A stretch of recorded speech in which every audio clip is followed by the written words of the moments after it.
Wanita berinisial ND resmi ditetapkan sebagai tersangka atas kasus pembunuhan terhadap seorang penjaga toko busana bernama Resi Ariskat. Adapun korban ditusuk samurai oleh ND di depan toko di Jalan Borobudur, Kelapa II, Tangerang, Banten pada Senin 1 April 2024.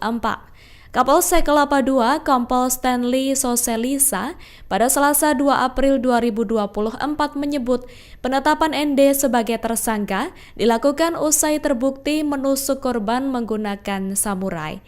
Pelaku disangkakan dengan pasal tindak pidana pembunuhan yang direncanakan sebagaimana dimaksud dalam pasal 338 KUH Pidana sub 351 ayat 3 KUH Pidana. Adapun tersangka akan mendapatkan ancaman hukuman penjara selama-lamanya seumur hidup dan 15 tahun penjara. Sebagai informasi, motif pembunuhan ini berawal dari pelaku yang tak terima ditegur korban untuk melepas sendal saat hendak masuk toko. Saat itu, keadaan toko adalah lantainya sedang dipel oleh korban. Korban juga disebut sempat melontarkan kata-kata kasar hingga menyulut emosi pelaku. Download Tribun X sekarang, menghadirkan lokal menjadi Indonesia.